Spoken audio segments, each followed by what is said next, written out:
Astrotometry log, it's April 11th, 2010, it's approximately 3:02 UTC. This is a follow-up on the Southern Hemisphere earthquake watch from the last video.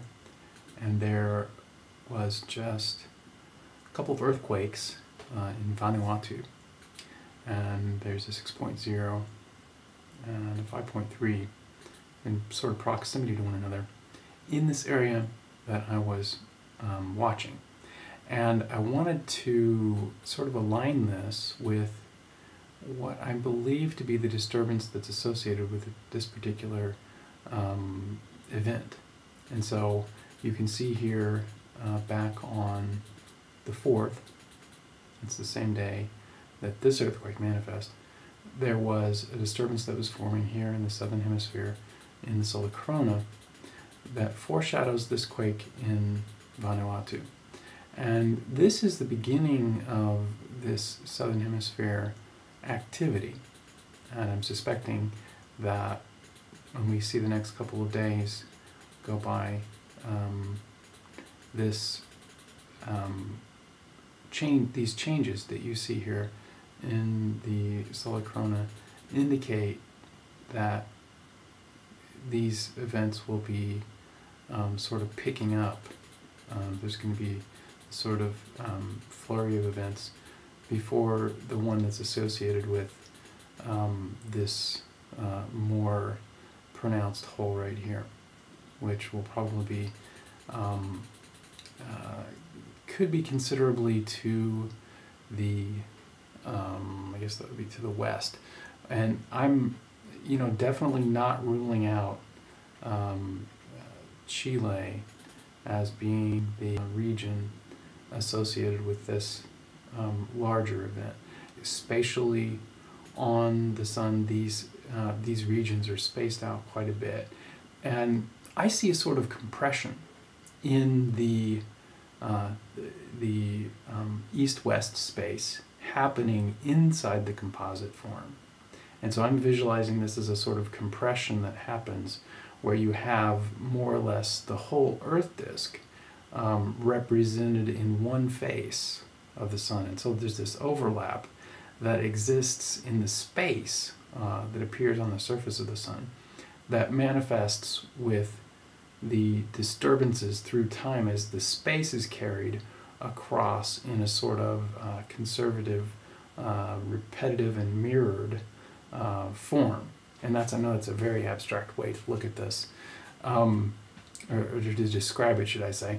But that's how I visualize this. And it's still very much in the embryonic form. I don't want to create a dogma that is going to impede new discovery. I don't want to impose a vision on it that is just going to prevent a revealing of a more profound way to look at it. And so I've been very, very sort of loose with the analysis on this.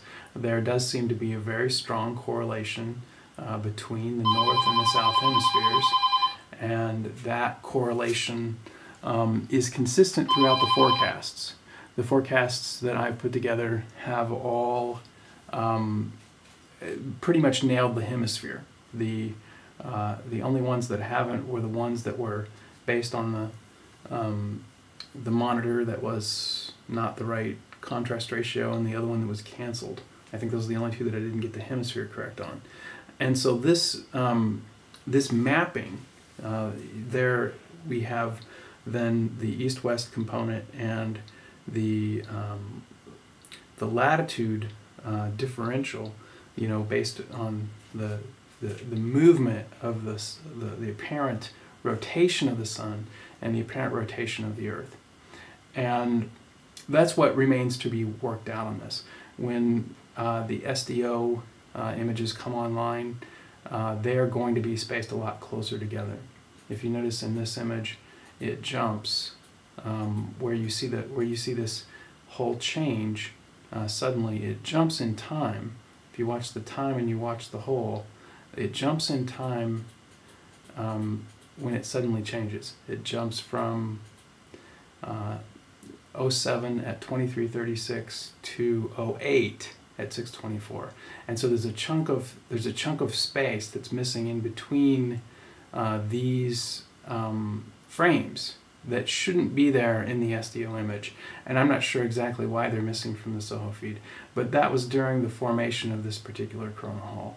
So something happened in between those frames that may have indicated the formation of this particular coronal hole.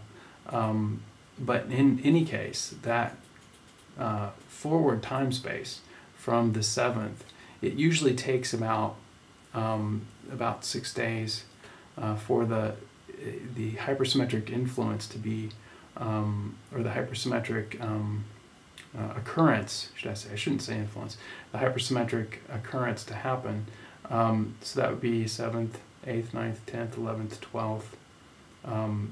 Probably in the next 2 days, we're going to see a much larger quake in the southern hemisphere, possibly Chile. It's also possible that this is like I said, the mirrored version of this other disturbance in time. If this is, if this right here is the 6.0, if that region right there is the this Vanuatu event, then these other events are just around the corner. And so that's it for now. If you have any comments or questions, or if there's anyone else that is interested in working on the modeling for this, I appreciate all the messages that I'm getting about this, and I'll try to do a summary of all the stuff that is being posted in comments and being sent to me in the private messages to put your views up as well. So thanks for watching.